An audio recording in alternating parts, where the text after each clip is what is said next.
प्रिय स्टूडेंट और विद्वान साथियों, सुप्रभात, गुड मॉर्निंग, नमस्कार, खम्मा गणी गणी। मैं आशा करता हूँ कि आप लोग एकदम मस्त और एक्टिव होंगे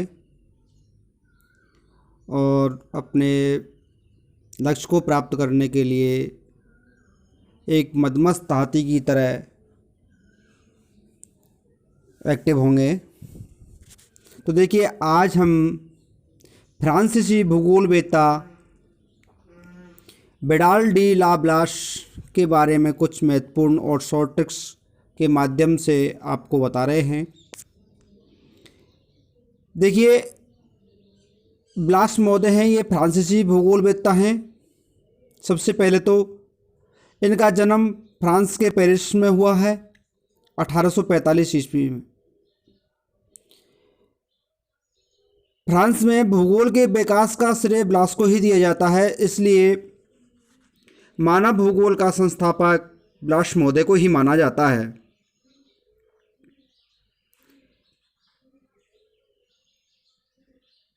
संभववाद का भी जनक इन्हें माना जाता है। पॉसिबिलिज्म की विचारधारा विडाल डी ला ब्लास महोदय ने दी थी। संभववाद शब्द है जो लूसियन फैब्रे के द्वारा दिया गया या प्रतिपादित किया गया था। इन्होंने संभववाद की विचारधारा को विस्तृत रूप से बनाया। ब्लास महोदय की एक कोटेशन है, प्रकृति एक सलाहकार से अधिक नहीं है। क्या है? प्रकृति एक सलाहकार से अधिक मानव के लिए कुछ नहीं है, बस सलाह ही दे सकती है प्रकृति। उसमें से चुनाव करना, सेलेक्ट करना मानव का कार्य है। फिर संभववाद का कट्टर समर्थक होने के नाते उन्होंने एक कोटेशन और भी दी है, प्रकृति ने मानव को अनेक संभावनाएं प्रदान की हैं तथा मानव उनके चयन के लिए स्वतंत्र हैं। अर्थात प्रकृति ने मानव के लिए विभिन्न तरीके और संभावनाएं प्रदान की हैं, उनमें से किस तरीके को और संभावनाओं को मानव चयन करता है और अपना किस तरह से इसमें निवास बनाता है।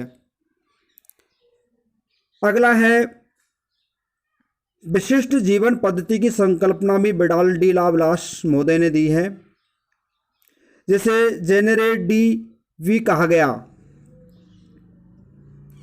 जेनेरे डी वी कहा गया विशिष्ट जीवन पद्धति। विशिष्ट जीवन पद्धति क्या है?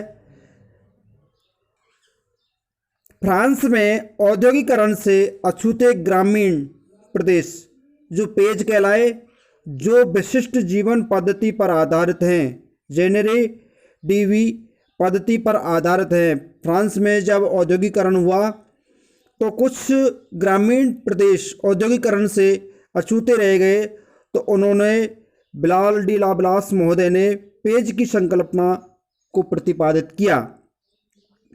अब पेज क्या है? जो औद्योगिकरण से अछूते ग्रामीण प्रदेश पेज कहलाते हैं, वो जीवन की विशिष्ट पद्धति पर आधारित थे, जिन्हें फ्रांस में जेनेरे डी वी भी कहा गया। अब मानव भूगोल से संबंधित कुछ उन्होंने संकल्पनाएं दी हैं। उनमें 6 संकल्पनाओं का प्रतिपादन किया है। पहला है पार्थिव एकता का सिद्धांत या सार्वभौमिक एकता का या अंतर संबंध सिद्धांत, principle of terrestrial unity of inner connection. तो इन्हें पार्थिव एकता का सिद्धांत का प्रतिपादन किया है। दूसरा है क्रियाशीलता या परिवर्तनशीलता का सिद्धांत। तीसरा है विविधताओं का सिद्धांत। चौथा है वातावरण या परिवेश का मानव पर प्रभाव। पांचवा है परिवर्तनों का अध्ययन। छठवां है तकनीकी का अध्ययन। इस तरह से मानव भूगोल से संबंधित उन्होंने 6 संकल्पनाएं प्रतिपादित की हैं। अब है उनकी प्रमुख पुस्तकें। विडाल डी लाब्लास फ्रांसीसी भूगोलवेत्ता हैं, तो उन्होंने कुछ पुस्तकों को लिखा है, उनकी शॉर्ट ट्रिक्स बनाने की कोशिश की है। तो देखिए शॉर्ट ट्रिक्स क्या है। प्रिंसिपल फ्रांस पर यूनिवर्सल स्टे लगा दे। अब इसमें 5 पुस्तकों का ज़्यादातर प्रमुखता से उल्लेख मिलता है। प्रिंसिपल 1 नंबर पर, दूसरा है फ्रांस पर, अगला है तीसरा यूनिवर्सल। स्टे में 2 शब्द हैं, इसका मतलब हुआ स्टेट और टे का मतलब हो गया टेबलो, तो अलग अलग है। इस तरह से 5 पुस्तकें का ज़्यादातर उल्लेख मिलता है। अब देखिए प्रिंसिपल फ्रांस पर यूनिवर्सल स्टे लगा दे, तो इसका अब खोल करके बताते हैं आपको। प्रिंसिपल ए ह्यूमन जियोग्राफी, इसके क्या हैं 3 खंड हैं। इसमें विडाल डी लाब्लास महोदय ने 3 खंडों का प्रतिपादन किया है, जिसमें पार्थिव एकता का सिद्धांत, पर्यावरण की परिकल्पना तथा मानव के कार्यों का वर्णन किया गया है। अगला है फ्रांस डी ला ईस्ट। इसमें फ्रांस डी ला ईस्ट, इसका अर्थ हो गया पूर्वी फ्रांस का भूगोल।